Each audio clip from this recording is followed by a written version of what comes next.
믿음이 무엇인가? 믿음은 요술방망이인가? 아니면 자판기인가? 저는 그렇게 생각했었습니다.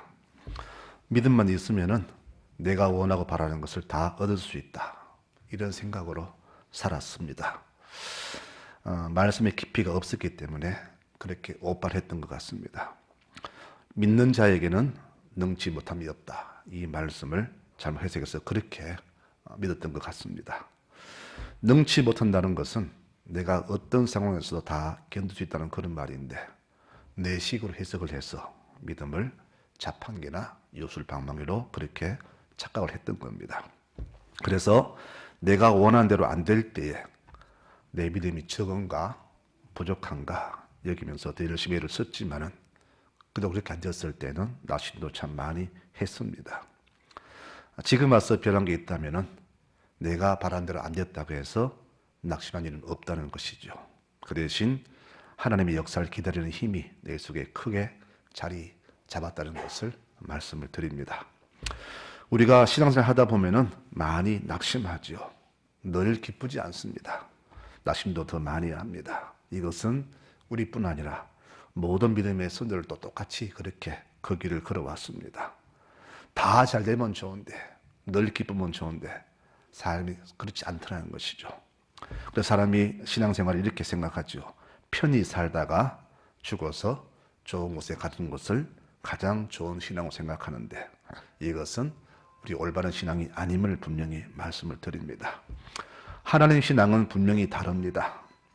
우리는 이 땅에서 믿음으로 사는 이 삶의 과정을 천국 가는 것만큼 중요하게 여겨야 됩니다. 즉, 내 삶 속에서 믿음의 행함이 너무나 중요하다는 것을 우리는 알아야 됩니다.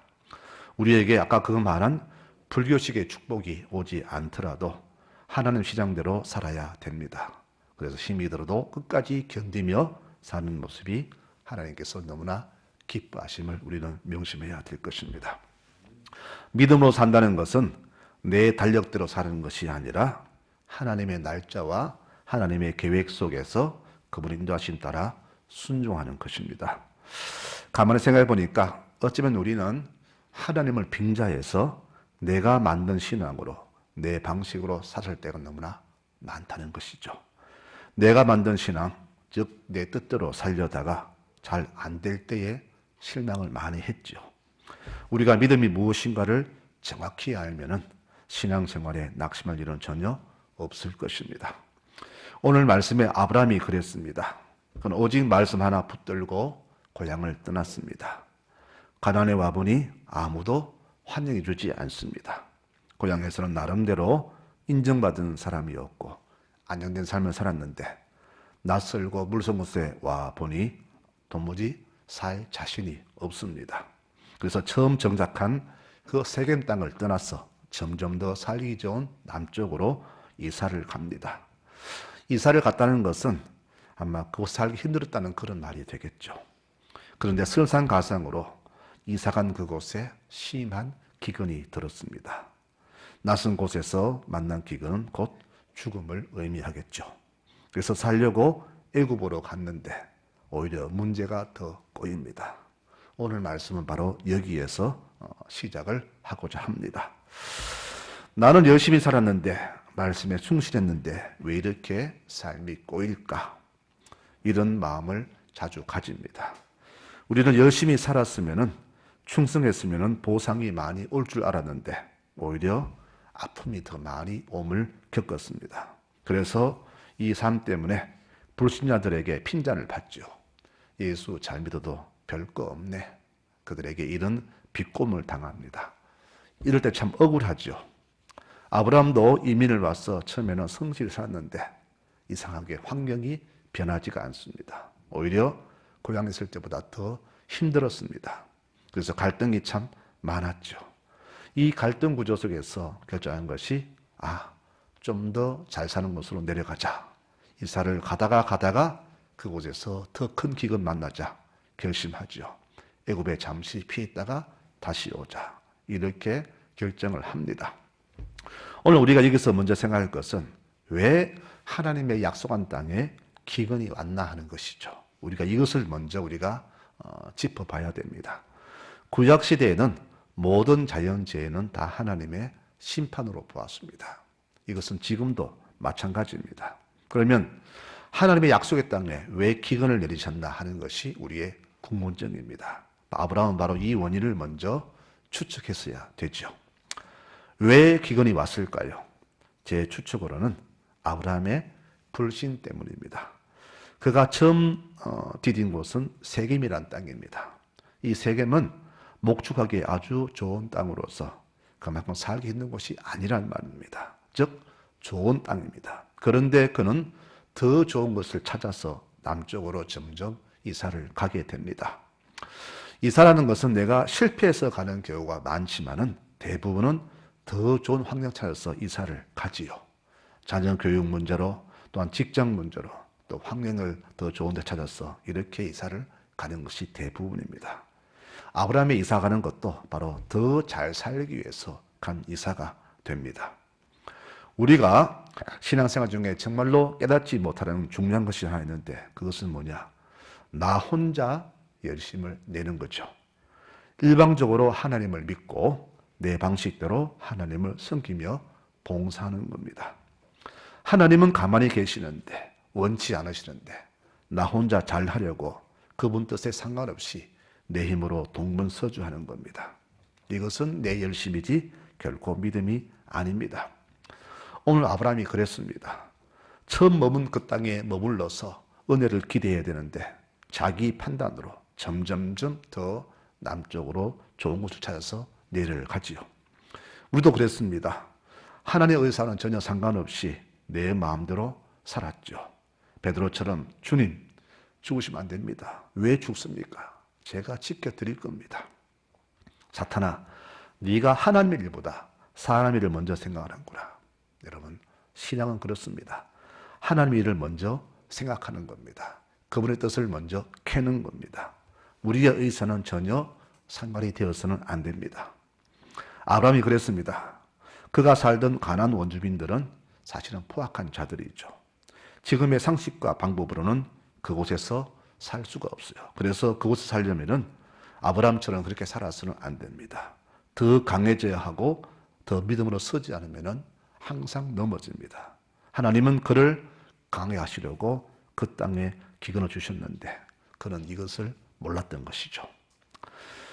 만일 이사한 그 땅에 고난 대신에 축복하시면은 아브라함은 기고만장했겠죠. 아, 내가 판단을 잘했구나.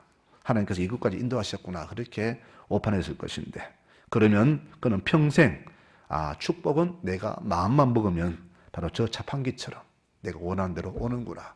그렇게 생각했을 겁니다. 그리고 하나님을 종 부리듯이 그렇게 함부로 믿음을 그렇게 아마 마음대로 생각했을지 모릅니다. 그러나 그가 애굽에 갔어야 잘못된 것을 알게 됐지만은 더 이상 돌이킬 방법이 없습니다. 애굽의 왕에게 자기 아내를 뺏기게 됐죠. 그곳에서 이방인은 법의 보호를 받지 못하기 때문에 죽기 싫어서 아내를 누이 동생이라고 속였고 애굽 왕은 그 아내를 자기 후궁으로 들이게 되는 이상한 일이 벌어집니다.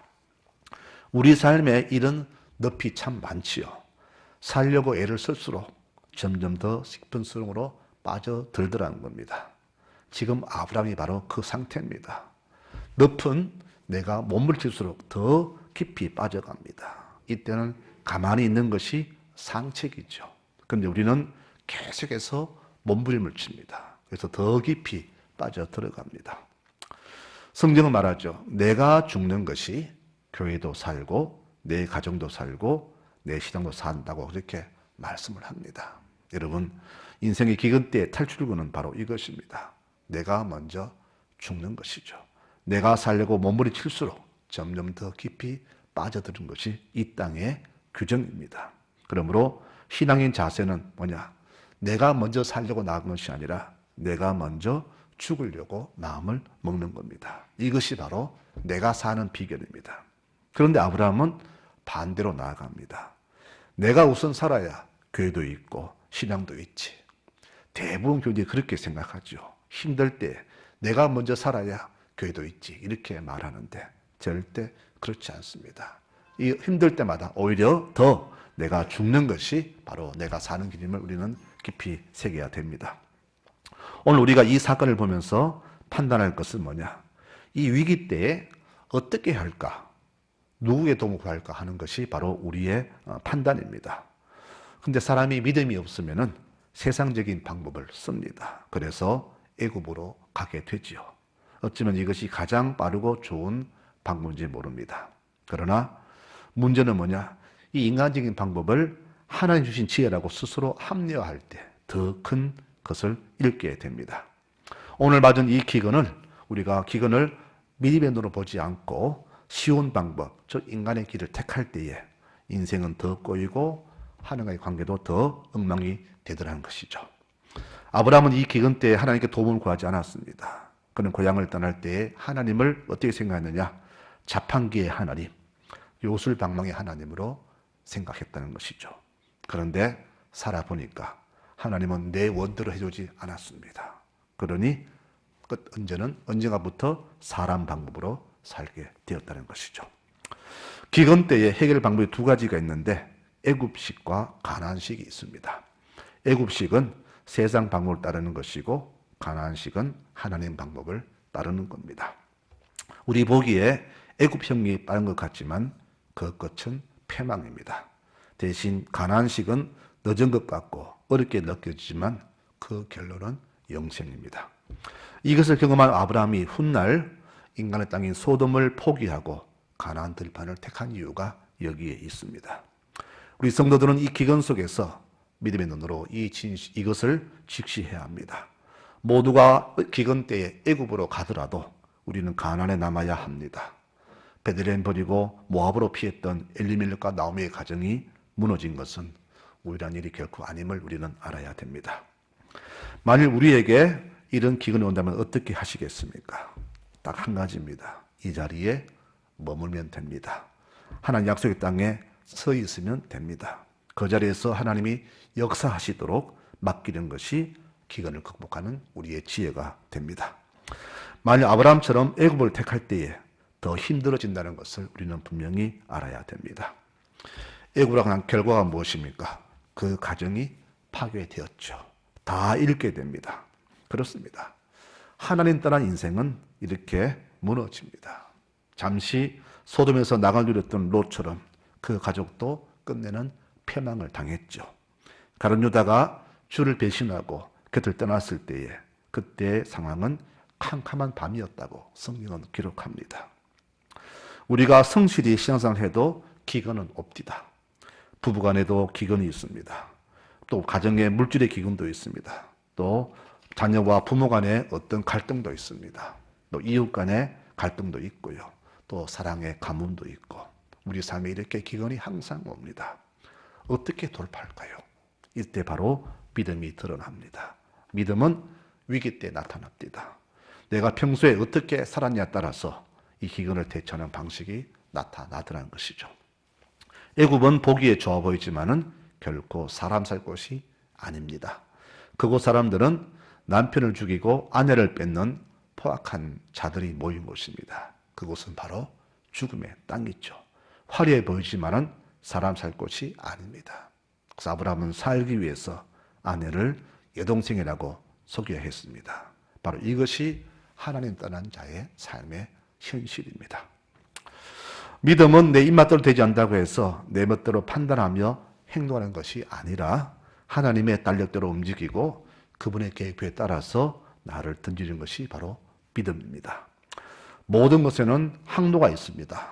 비행기의 항로, 선박의 항로, 우리 사람도 갈 길이 정해져 있습니다. 이 항로를 벗어나면은 더 고난이 옵니다. 그래서 기근이 올수록 우리는 바로 이 믿음의 항로를 절대 벗어나면 안 된다는 것이죠. 오늘 말씀에 기근을 주셨습니다. 기근은 힘이 들지만 대신 이것을 이긴 결과는 풍성한 축복으로 주어집니다. 하나님은 이 가난에서 그가 살아나려면은 지금 상태로는 힘들기 때문에 강한 사람으로 만들려고 이 기근을 훈련으로 주셨는데 그는 이것을 피해서 애굽으로 갔지요. 훗날 요셉이 애굽에서 10수년의 고난을 믿음으로 견딘 것은 아마 할아버지 이 아브라함의 실수를 알았기 때문이 아닐까요? 가만히 보니까 할아버지가 애국 갔다가 실패했다는 것을 들었기 때문에 그는 그곳에서 믿음으로 이겼기 때문에 결국 이것을 이겨내고 애굽의 총리가 되었던 것입니다. 하나님의 축복은요, 아주 예쁜 포장이 아닙니다. 때로는 기근으로 포장될 때가 굉장히 많습니다. 반대로 세상은 교묘한 것으로 포장하여서 우리에게 기근을 안겨줍니다. 우리는 바로 이것을 분별할 수 있는 영안을 가져야 됩니다. 우리가 세상만 바라보고 사람의 지혜만 구하면 분별이 어렵지만은 하나님만 바라보면 능히 분별할 수 있습니다. 아브라함은 그런 분별력이 없었기 때문에 이렇게 순환을 당하게 된 것이죠. 자, 이제 이 상황에서 어떻게 할 방법이 없습니다. 뺏긴 아내는 애국 왕의 후처가 되었습니다. 대어할 방법이 없습니다. 내 힘으로 안 됩니다. 어떻게 합니까? 이때 하나님이 개입하셨습니다. 이것이 오늘 말씀의 핵심입니다. 우리는 축복을 저주로 만들었지만 하나님은 다시 축복으로 상황을 바꾸어 주셨습니다. 왜 하나님은 개입하셨을까? 놔두지. 오늘 그 이유를 2절 말씀에서 찾아봅니다. 2절에 이렇게 말합니다. 아브라함아, 내가 너로 큰 민족을 이루고 네게 복을 주어서 네 이름을 창대케 하리니 너는 복이 될지라. 이 말씀에서 하나님의 개입의 이유를 찾습니다. 하나님은 아브라함을 통해서 훗날 예수님을 이 땅에 태어나게 하셔야 됩니다. 그래서 그러면 우선으로 아들 이삭이 태어나야 되는데 도리어 애굽의 자식이 태어난다면은, 사탄 자식이 태어난다면은 하나님의 계획은 수가 틀리게 되겠죠. 이삭은 훗날 오실 예수님의 예표입니다. 그래서 하나님은 이 상황에서 개입을 하시게 된 겁니다. 갑자기 내린 그 재앙에 깜짝 놀란 애굽 왕은 이 사실을 알고 그 가족 모두를 추방하지요. 하나님이 개입하시니까 불가능이 가능으로 바뀝니다. 내 손이 짧지 않다. 여러분, 오늘 이곳에서 이 모습에서 우리는 다시금 희망을 가집니다. 내 삶에 아브라함 같은 이런 참으로 갈 수도 없는, 물러설 수 없는 이런 상황 앞에 여리고성이 가로막고 그 골리앗이 막고 있는 이 상황, 도저히 할 수 없는 이 상황에서 낙심하지 말 것은 하나님이 직접 보고 계시고 때에 따라서 주님께서 개입하시더라는 것이죠. 그분이 개입하시니까 이 모든 문제가 순식간에 다 풀림을 성령은 말합니다. 우리 믿음은 바로 이것을 바라봐야 됩니다. 내가 볼 때 불가능하지만 하나님이 개입하시면 다 상황 정리가 되더라. 바로 이것을 우리가 바라봐야 됩니다. 그러므로 결코 낙심하지 마시기 바랍니다. 우리 인생에 하나님이 계시면 안 되는 게 없습니다. 우리 바로 이것이 바로 믿음입니다. 고난이 왔을 때에 그 고난 앞에서 감사하는 성도가 얼마나 되는가 통계를 보았습니다. 자, 그랬더니 56%는 전혀 기도에 안 한다고 했습니다. 저 고난 왔는데 무슨 기도냐? 불평으로 지냈다고 합니다. 그런데 가끔 기도하고 자주하는 성도가 한 50% 정도 됐다고 합니다. 자, 우리 성도님들은 고난 때에 어떻게 하십니까? 이 절반 넘는 사람처럼 불평하시겠습니까? 아니면 이 고난도 감사하면서 기도하시겠습니까? 자, 또 통계를 보니까 젊은 사람보다는 신앙생활 오래 하신 분들이 고난 때에 감사 기도를 더 많이 한다고 통계가 나왔습니다. 우리 성도들은 이 고난의 때에 불평보다 감사하시기 바랍니다. 주께서 감사하는 기도에게 분명히 축복을 하십니다. 성경에 나오지 않았지만은 아내를 뺏긴 아브라함의 이 참 처지 앞에서 아브라함이 가만히 있었을까요? 아마 후회하면서 가슴 치면서 하나님께 기도했을 겁니다. 하나님, 제가 잘못했습니다. 제가 오판에서 그 땅을 버리고 이곳에 왔네요. 다시금 회개합니다. 기도하지 않았을까요? 주께서 그것을 보시고 개입하셔서 이 문제가 아주 깔끔하게 해결되었습니다. 자연재해는 하나님의 채찍이라고 했습니다. 그래서 기근에는 반드시 하나님의 뜻이 있습니다. 그러므로 내 가정에 기근이 왔을 때, 또 부부 사이에 갈등이 생겼을 때 우리는 너 때문이라는 말을 하기 전에 이것이 왜일까라는 생각을 먼저 해야 될 겁니다. 그리고 어떻게 해야 할까를 주님께 묻는 것이 성도의 순서입니다. 내 힘과 내 지혜를 고집하면은 계속 무너지지만 하나님이 개입하시도록 기도하면 모든 것이 형통합니다. 시편은 말하죠. 내 도움이 어디서 올꼬? 나의 도움은 천지를 지으신 여호와에게서 오더라. 이것이 바로 오늘 말씀의 결론입니다. 오늘 말씀 이것을 전해줍니다. 인생에 기근이 왔을 때 사람의 방법을 버리고 하나님의 깊고 오묘하신 뜻을 찾는 것이 지혜로운 성도라는 것을 말씀해 줍니다. 성도 여러분, 올 한 해 참 힘들었죠. 우리 인생에 힘들지 않은 때가 어디 있었겠습니까만은 원래 참 힘들었습니다. 근데 지난날들 다 힘들었지만 돌아보니까 올해가 제일 힘들었던 것 같아요. 자, 하지만 하나님께서 지금까지 우리의 삶을 도우셨습니다. 에베네셀의 하나님, 이곳까지 하나님은 도우셨습니다. 이 은혜를 생각하면은 우리의 고난, 잠시의 기근은 감사하지 못할 이유가 없을 것입니다. 그래서 이 기근도 우리에게는 축복이 되는 겁니다. 올해도 온갖 인생의 기근을 이기고 견디는 우리 모든 교우들을 정말로 축복합니다. 기근 때에 낙심하지 않고 주만 바라본 우리 교우들을 하나님 축복의 손으로 넣으셨습니다. 코로나로 많이 힘들었고 또 모두가 이상기온으로 흉년이라고 했지만은 하나님의 손길은 끝까지 함께하셨고 이 가을에 풍성하게 수확을 주셨습니다. 아브라함은 인생의 기근을 극복하지 못했지만 대신 하나님은 그를 사랑으로 살피셨고 그가 심지 않고 뿌리지 않은 큰 축복을 그에게 주셨습니다. 그가 지창금으로 받은 많은 짐승과 노비들을 그대로 데리고 나왔으며 이 기근을 통해서 하나님은 도리어 그를 더 큰 부자로 세워주셨습니다. 하나님의 은혜는 우리의 상상을 뛰어넘는 축복으로 주어집니다. 여러분, 그러므로 지금 내 눈에 보이는 것으로 하나님을 판단하지 말고 내가 보지 못하는 더 크고 놀라운 축복이 있음을 바라보면서 기근을 감사하는 우리 교우들 되시기 바랍니다.